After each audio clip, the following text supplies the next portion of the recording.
No existe una sistematización de las ideas filosóficas en Mendoza. Las sistematizaciones que existen hasta ahora, las más importantes de ellas, fueron realizadas por el propio Arturo Roig en un intento de hacer una historia de la filosofía en Mendoza, pero sin embargo hay todavía un campo prácticamente inexplorado y pareciera que no existieran filósofos de envergadura, y sin embargo, rastreando un poquito, nos hemos dado cuenta que efectivamente sí existen. Ahí tenemos que establecer una distinción entre el momento previo a la institucionalización de la filosofía y en general de las humanidades en Mendoza. El momento de institucionalización más importante es la creación de la Universidad Nacional de Cuyo con la Facultad de Filosofía. Hay figuras que son importantes y que vale la pena dedicarles un tiempo, ¿no? Uno de ellos es Juan Crisóstomo Lafinur, que fue el primer profesor laico de filosofía en Mendoza.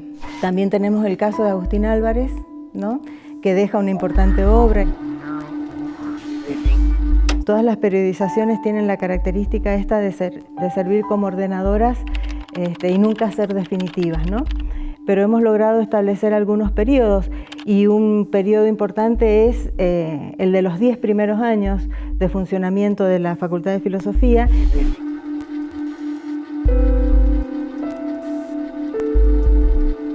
El primer Congreso Nacional de Filosofía. Se lo pensó como un congreso que se iba a hacer para festejar los 10 años de la Facultad de Filosofía, pero rápidamente tomó una dimensión nacional. El congreso se realiza en el 49.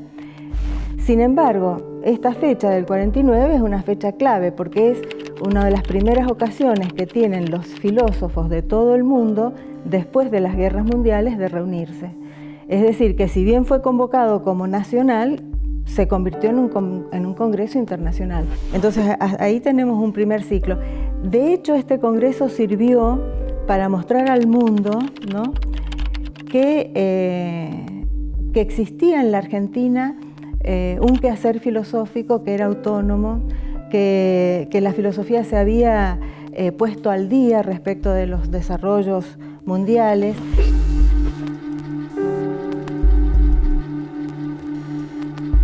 Después de eso, otro momento importante, otro hito muy importante se produce sobre fines de los 60 y principios de los 70, que es cuando se va a gestar en el país, y Mendoza en esto va a tener una participación muy importante, el movimiento de la filosofía latinoamericana de la liberación. Y ahí participan varios de nuestros filósofos. Participa Enrique Dussel, participa Arturo Roig, participa Horacio Ceruti, en fin, el mismo Diego Pro participan de esas reuniones que se van a prolongar en el tiempo, por lo menos hasta el año 75. Y va a tener una primera manifestación pública, si se quiere, en el segundo Congreso Nacional de Filosofía, que se realiza en el año 72.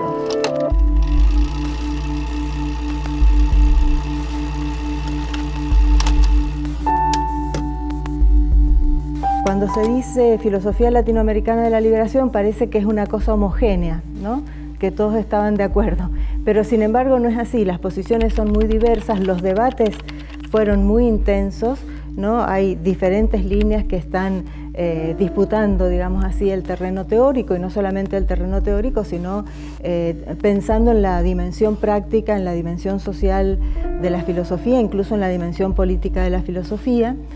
Y cuando se habla también de filosofía de la liberación, pareciera que los nombres que vienen a la cabeza son 3 o 4 y siempre de varones, ¿no? Y sin embargo también participaron mujeres.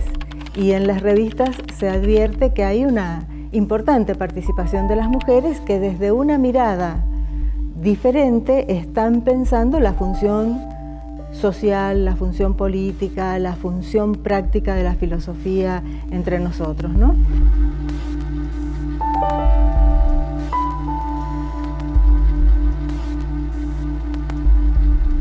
Todas estas cosas, como decía, tienen un costado práctico muy importante y nos permitirían, por ejemplo, recuperar categorías que en aquel momento, categorías de análisis, ¿no?, que en aquel momento eran utilizadas para analizar la situación social, la situación política, los conflictos que se producían en América Latina.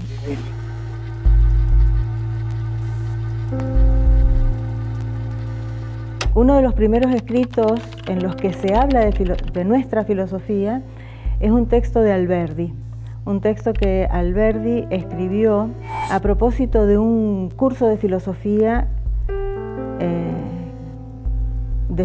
contemporánea que tenía que dar. Y en ese texto él dice, bueno, vamos a estudiar la filosofía universal, vamos a estudiar toda la filosofía, la más reciente filosofía francesa, inglesa, etcétera, pero la vamos a estudiar en función de nuestras necesidades, porque nuestra filosofía surge de nuestras necesidades, ¿no? Y ese es el sentido que tiene pensar la filosofía desde lo latinoamericano, ¿no?